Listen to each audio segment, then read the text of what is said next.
Bonjour à toi et bienvenue dans cette nouvelle vidéo. Aujourd'hui, on va introduire les systèmes de gestion de version. Alors, depuis le début de cette formation, il y a sûrement une question qui te dérange un petit peu, celle de savoir ce que c'est que versionner un projet, c'est quoi le versionnage ou bien versionning en anglais. Alors, pour t'aider à mieux comprendre cette notion, je vais prendre un exemple avec le développement d'une application.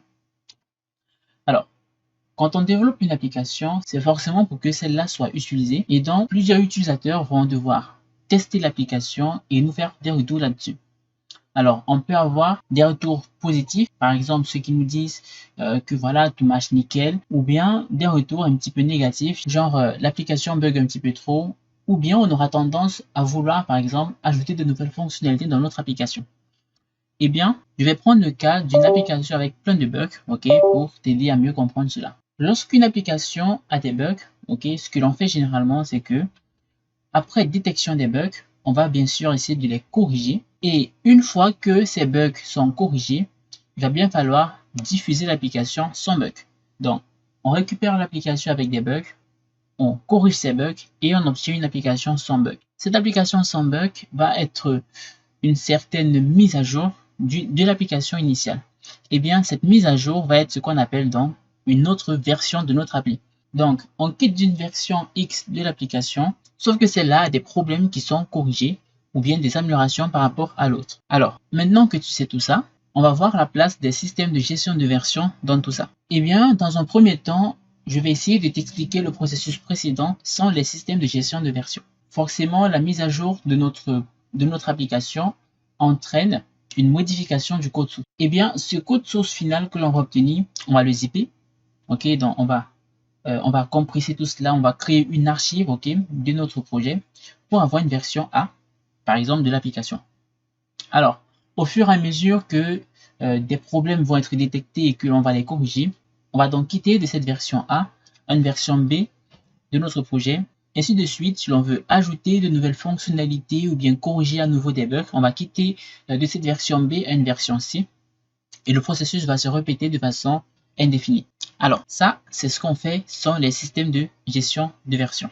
Alors, cette approche a de nombreuses problématiques. Par exemple, ici, il n'y a pas de suivi au niveau des modifications, c'est-à-dire qu'on ne pourra pas voir ce qui a été modifié dans le code, ce qui a changé dans le code de la version B à la version A, par exemple, ainsi de suite. Aussi, on a une utilisation abusive de notre stockage. On voit par exemple que si on doit concevoir un système d'exploitation, on sait généralement que les codes de source des systèmes comportent des millions de lignes de code et voilà, le projet en entier peut être assez lourd. Imaginons par exemple que notre code de source a une taille de 5 Go. Eh bien, s'il faudra quitter d'une version 1 à une version 10 de notre projet, c'est-à-dire avoir 10 versions enregistrées dans notre machine, on va se voir donc à 5 fois 10, ok, gigas de stockage, qui font 50, ce qui est très énorme, ok. Aussi, cette approche n'est pas une très bonne pratique pour le travail en équipe. En effet, si l'on doit travailler en équipe, ok, sans les systèmes de gestion de version, imaginons par exemple que l'on a deux personnes, ok, une personne A et une personne B. Pour que la personne B puisse avancer dans son projet, il faudrait au préalable que la personne A lui renvoie le code avec des modifications qu'il aura apportées dessus. Et pour que la personne A continue à modifier, il faudra donc qu'il récupère le code de la personne B et le mettre encore chez lui. Ainsi de suite. Donc, c'est pas très pratique pour le travail en équipe. Aussi, il y a plusieurs d'autres problématiques que j'ai sûrement pas citées. Mais là, vous pouvez faire des petites recherches sur le net si vous êtes intéressé par cela. Les systèmes de gestion de version ont donc été créés pour résoudre en fait ces différents problèmes. Alors, système de version ou encore VCS pour Version Control System, ok, c'est un logiciel capable de stocker un ensemble de fichiers tout en conservant la chronologie de toutes les modifications qui ont été effectuées dessus. Ok, ça veut dire par exemple que lorsque je vais créer un fichier, ok, cela va être enregistré dans une base de données, ok, et puis si jamais je modifie le fichier également, alors je pourrais donc avoir accès à l'historique de toutes les modifications effectuées dessus. Ainsi, cela me permettra donc de connaître exactement ce que j'ai modifié et quand est-ce que je l'ai fait. Ok. Nous avons donc plusieurs types de systèmes de gestion de version. Nous avons ceux locaux, ok, centralisés et bien distribués. Alors, pour ce qui est des systèmes de gestion de version locaux, alors ici, on a accès à l'historique des modifications, ok, de notre projet, ok. Mais le problème avec ceci, c'est que tout est enregistré en local. Et donc, on ne pourra donc pas en fait partager tout cela avec les autres si jamais on souhaite collaborer pour un projet. Alors, c'est pas donc très pratique pour le travail en équipe puisque tout sera stocké en local, ok? Et ce sera donc le cas pour RCS, qui est un système de gestion de version, ok? Pour donc un petit peu améliorer cela, ok?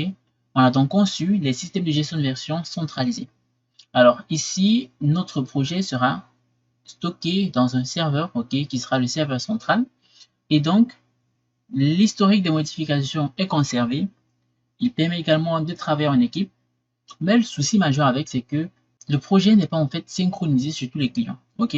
Donc, le code restera uniquement dans le serveur, ok? Et puis, pour pouvoir modifier, voilà comme ça le projet, il faudra donc que chaque personne vient, il télécharge le fichier qu'il souhaite modifier, il modifie, il renvoie en ligne, ok?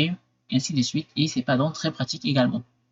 Alors, on a donc comme exemple ici CVS ou bien Subversion ou bien Perforce, ok, ce sont des systèmes de gestion de version centralisés. Alors, pour donc aussi améliorer cela, ok, on a donc conçu les systèmes de gestion de version distribués comme Git, Mercurial ou bien Bazar, ok. Alors ici, l'historique des modifications est conservé, le travail en équipe est bien permis et le code sera synchronisé chez tout le monde, ok? Donc, on aura accès à l'historique sur le serveur distant, ok? Également, tous les clients auront accès à ce même historique, ce qui donc ici résout certains problèmes que l'on avait avec les systèmes de gestion de version centralisés. Alors, parce que comme vous pouvez constater sur cette figure, l'historique des modifications n'est pas stocké en local, ok? C'est stocké uniquement sur le serveur central. Et donc, la panne du serveur central, tout comme avec les systèmes de gestion de version locaux, ok, entraîne donc la perte totale du projet. Ce qui n'est donc pas le cas avec les systèmes de gestion de version distribués. Alors, il y en a qui se posent encore sûrement la question, celle de savoir en fait pourquoi utiliser des VCS, ok, pour Version Control System. Alors, avec tout ce qu'on a vu précédemment, ok, on voit donc qu'il nous permet d'avoir le contrôle, ok, sur l'ensemble des modifications de nos projets. Cela facilite également le travail en équipe, ok, c'est l'une des choses que je préfère d'ailleurs, et bien plus encore, ok. Si tu as bien compris ce que c'est qu'un système de gestion de version et si tu as bien compris à quoi est-ce qu'ils peuvent nous servir, alors on se voit donc à très bientôt pour la prochaine vidéo. Sûrement tu l'attends puisque l'on va introduire enfin Git.